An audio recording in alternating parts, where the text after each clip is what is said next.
What's up, YouTube? It's your boy TJ Sloan, otherwise known as Pirates_3, and today we're going to be doing a deck profile video for the Digimon trading card game.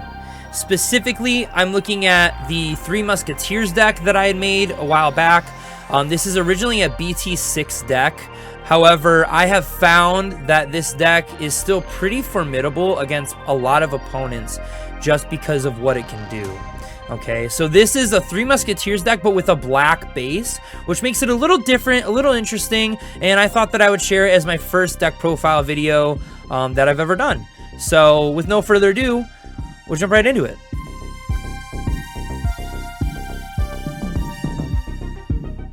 So we're actually going to start off at the bottom here with our egg deck. I'm looking at 4 copies of Pagumon from BT6 as our DigiEgg. Its inherited effect is on deletion, reveal the top card of your deck, add it to your hand if it's a black Digimon card, otherwise place it at the bottom of your deck. This was the best egg that I could find out of the black eggs that were available during BT6. It doesn't trash the card if it's not black, right? It just sends it to the bottom of the deck, and you are going to cycle through this deck pretty quickly. So, it's not a bad move at all. Looking at the main deck, we're first going to talk about the 4 copies of Hagurumon from BT2. Hagurumon is 2 to drop, 0 to Digivolve, and 3000 DP. He's got no inherited effects, so nothing special going on there. But with Hagurumon, that 2 to drop is the reason we're running 4 copies of Hagurumon in this deck.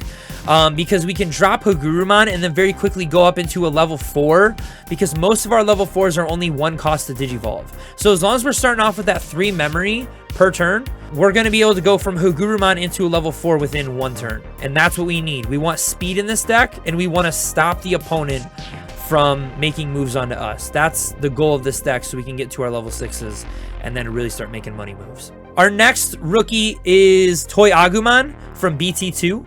Toy Agumon is 3 cost to drop, 0 cost to Digivolve, and 1000 DP.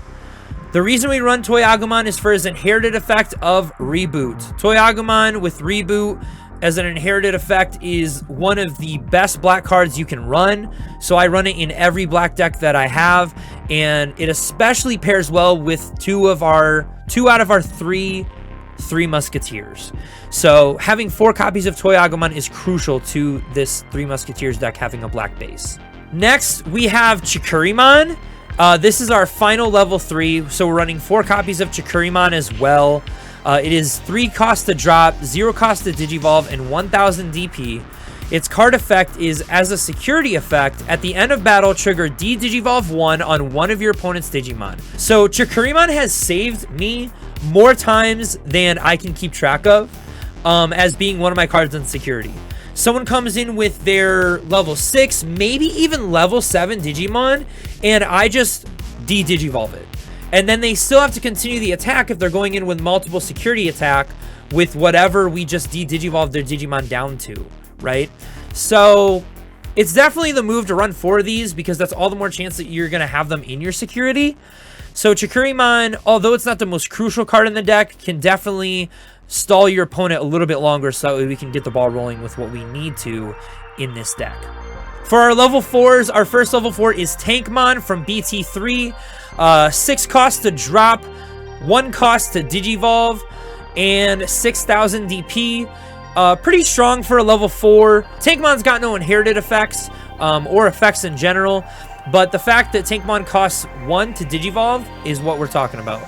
Because just like Hagurumon, it's going to cause for quick Digivolution, and that's what we need in this deck.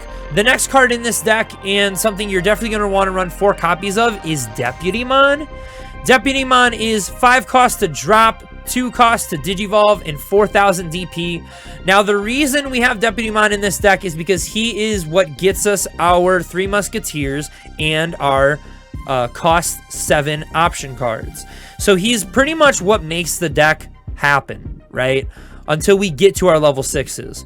So his card effect is, on play, reveal the top 4 cards of your deck, add 1 Digimon card with 3 Musketeers in its type, and 1 option card with a memory cost of 7 among them to your hand.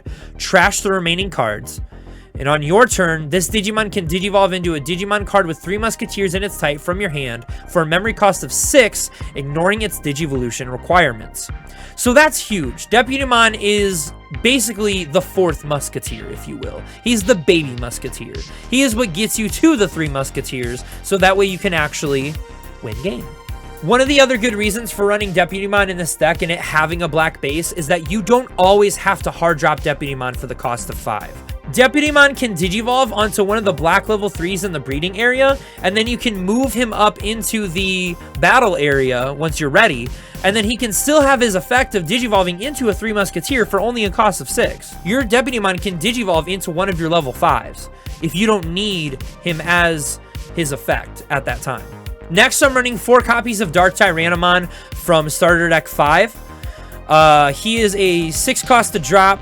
He's a Digivolution cost of 1, and then he is 5,000 DP. Now, he also has Blocker, which is huge, and that's why I'm running 4 copies of him. I was running 2 copies of him with 4 copies of Tankmon, which you can do as kind of a budget version of this deck if you can't find 4 copies of Dark Tyrannomon, given that he is from one of the older starter decks.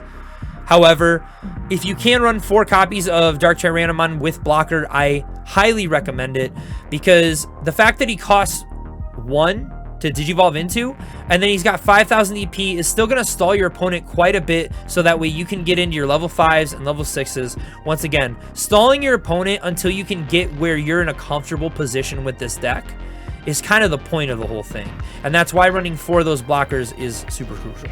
Looking at our level 5s, I'm running 4 copies of the red Megadramon from BT6. He is a 6 cost to drop. He is an evolution cost of 3, and he's got 7,000 DP. Now, on your turn, this Digimon is also treated as black, which is very crucial because we're going to need him to Digivolve into some of our 3 Musketeers.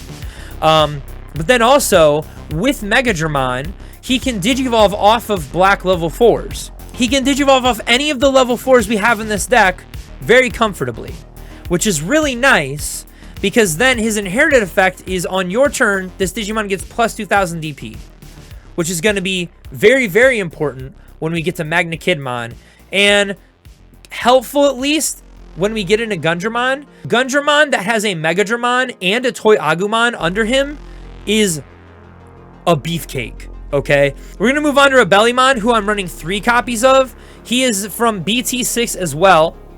He is 7 cost to play, 3 costs to Digivolve into. He's 7,000 DP. And his effect is when Digivolving, you may trash 1 card in your hand to have this Digimon gain Blocker and Retaliation until the end of your opponent's next turn.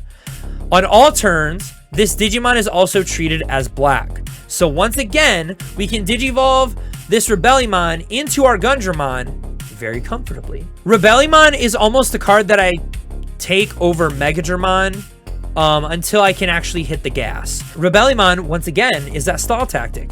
He's got Blocker and Retaliation for a turn. That means that if your opponent has some sort of level 6 or even level 7 on the field, they're going to wait a turn. And you got to pay attention to the fact that he's a level 5, right? So that means next turn we're going into one of our 6s, as long as we've got him in our hand, and we should because of the Deputymon. Let's get into our level 6s, starting with Magna Kidmon. Now, I'm only running 2 copies of Magna Kidmon. I used to run more. Found out he kind of got in the way, and it was the same with Gundramon. But this Magna Kidmon is from BT6. He is a 12 cost to play, 4 cost to Digivolve into, and he's got 11,000 DP, which is a little weak for a level 6. He's got security attack +1. And then when Digivolving, you may use 1 option card with a memory cost of 7 in your hand without paying its memory cost. If you don't, delete one of your opponent's Digimon with 4,000 DP or less. Magna Kidmon is the one that you bring out when you want 1 of 2 things to happen. A, you have a cost 7 option card in your hand that you need to play right now. Something like Fly Bullet, something like Happy Bullet Showering, maybe even Trump Sword. But with Magna Kidmon, the other reason you can play him is when you're ready to hit the gas. You're sitting comfortably, maybe you have a Gundramon out already, and you're ready to actually hit the gas and start attacking into your opponent's security. You may not be able to do it right away with this deck, but once you're ready to go, Magna Kidmon lets you go. especially if you have a Mega Dramon under him. Because Mega Dramon giving that plus 2000 DP means that Magnakidmon with 13k is going to be able to swing over a lot more Digimon than with his 11k. So you almost always want Magnakidmon to be going on to a Mega Dramon. He can go right on to Deputymon. You can do that. But honestly, having the Mega Dramon in hand and then going to Magnakidmon is almost always the move. Because then he's going to actually have the gas to get through security with 13k. Also, low-key, Magnakidmon's like my favorite Three Musketeer. I think he looks the dopest. But Gundramon's pretty cool too. As is Beelstarmon. They're all three pretty cool, which is why I run this deck. I looked at the art on the cards when I first pulled them, and I was like, I have to run a deck with these. They look amazing. They're cool. They do something different that the game didn't really support before, you know, having multicolors cross like this. So, and then with having the black base, I really think it makes it interesting and different. So, speaking of black cards, we're going to get to Gundramon, who's also from BT6. This is our second Three Musketeer. And Gundramon is 11 cost to play, 4 cost to Digivolve into, and 11,000 DP. So again, not the highest DP. The card effect with Gundramon is that he's got blockers. So he's kind of the opposite of Magnakidmon. He's meant to halt the game as opposed to hitting the gas, right? But with Gundramon, he has the effect of when Digivolving, reveal the top 5 cards of your deck. You may use one option card with a memory cost of 7 among them without paying its memory cost. Trash the remaining cards. If you don't use an option card with this effect, delete one of your opponent's Digimon with a play cost of 4 or less. So Gundramon isn't my favorite to run as opposed to Magnakidmon, because with Magnakidmon we have the choice. We get to actually choose what option card we're throwing out on the field. With Gundramon, we have to hope and pray that when we reveal top 5 cards of our deck, that we've got an option card in there, and it's an option card that'll actually help us out at the time. Now, don't get me wrong, Gundramon has definitely helped me out in a pinch, but he's mostly there, again, as our ultimate stall tactic. He's an 11k blocker, so he's going to stop most of what your opponent can put on the field until they get to one of the higher or better level 6s or a level 7. And for our final Three Musketeer, we're running 3 copies of Beelstarmon. I know a lot of people run 4 copies of Beelstarmon, but a lot of people also run her in purple decks. I'm running 3 copies because I found that balance helped out the most, and it allowed me room for my 1 level 7 that's in this deck. So with Beelstarmon, she's a play cost of 12, wink, and she's an evolution cost of 3. She has 11,000 DP. Card effect: when playing this card from your hand, reduce its play cost by 1 for each Three Musketeers Digimon card, an option card with a memory cost of 7 in your trash. And then on play, return 1 option card with a memory cost of 7 from your trash to your hand, then use 1 option card with a memory cost of 7 in your hand without paying its memory cost. So Beelstarmon is the end game, other than maybe our level 7. But Beelstarmon is, we've been going through our Three Musketeers. We've been dragging the game out like you're supposed to with this deck. And then we've been using option cards left and right to keep tanking our opponent's side of the field. Now, with Beelstarmon, you get that play cost down to about an 8 or a 6 or even a 4. Now you're making money moves because you are getting Beelstarmon out on the field. Then not only are you playing this level 6 as a hard drop on the field, but you are also playing an option card from your trash going to your hand. That doesn't even have to be the one that you play, because her effect is similar to Magnakidmon's. You can play any level or any cost 7 option card from your hand onto the field, and then you are tanking your opponent's side of the field. Now you have a level 6. They hopefully have nothing or very little, and you can start swinging security. We've got 1 copy, just 1, of Omnimon's War, who can Digivolve onto black or purple, so from either the Gundramon or the Beelstarmon, right? He's a 15 cost to drop, a 6 cost to Digivolve into. He's 15k DP. Now his card effect, and this is the most important part right here, is when Digivolving, trash the top 3 cards of your deck. Then you may play up to 2 black or purple Digimon cards with play costs of 8 or less from your trash without paying their memory costs. And then when attacking, you may return 1 level 6 Digimon card in this Digimon's Digivolution cards to its owner's hand to delete one of your opponent's unsuspended Digimon with a play cost of 12 or less. So Omnimon just plays with the Beostarmon so well. He sends Beostarmon back to your hand. So she was already cheap to play.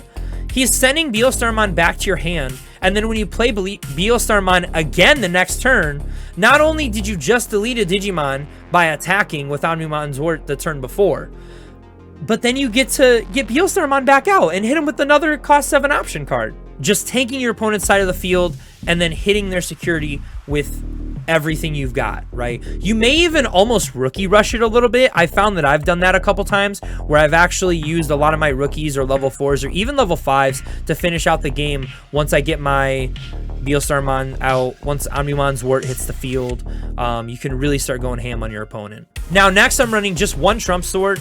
You guys should be familiar with Trump Swords from BT2. The card effect is during the main phase, delete one of your opponent's unsuspended Digimon. And then its security effect is to activate the card's main effect. So if they hit it in security, you are deleting one of your opponent's unsuspended Digimon. Trump Sword, I'm only running one of it because it comes in clutch for those level 7s that my Fly Bullet can't quite touch. Happy Bullet Showering, just running 2 of these. It's from BT6. It's a cost 7 option, of course. And then if you have a Digimon with 3 Musketeers and its type in play, you may use this option card without meeting its color requirements. During your main phase, delete all of your opponent's Digimon with the lowest DP. And during security, activate this card's main effect. So again, if they hit it from security, we're getting that main effect. Then with Jawal Schwarmer, this is kind of the Gundramon option. It's from BT6 as well, cost of 7.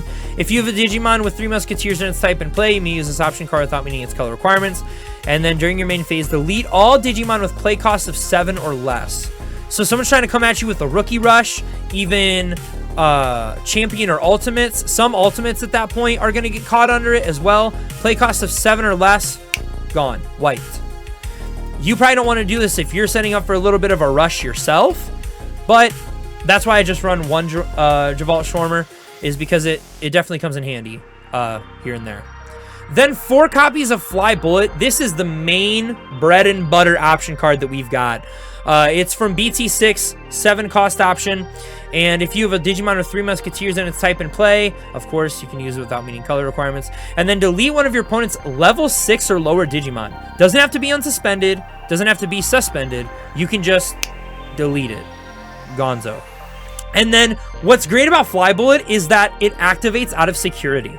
The main effect activates out of security.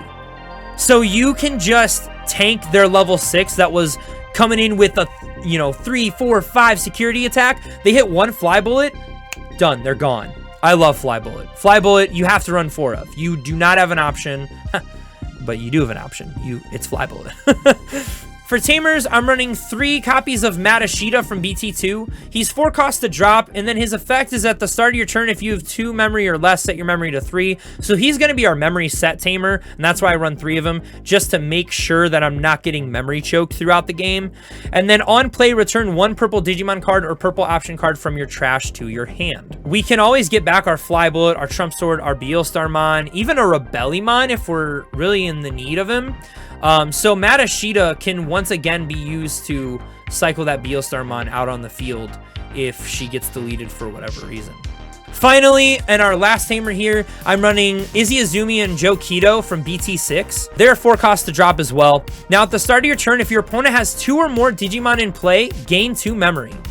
This is great against Jessmon decks who are trying to run every single Sistermon in the world and then a Jessmon. I'm going to gain hella memory. And with that memory, I can keep Digivolving up into my level 6s, get my Beostarmons out on the field, tank what they've got going on, and then keep it going. And then on the opponent's turn, when one of your black Digimon is deleted, you may suspend this Tamer to trigger draw 1.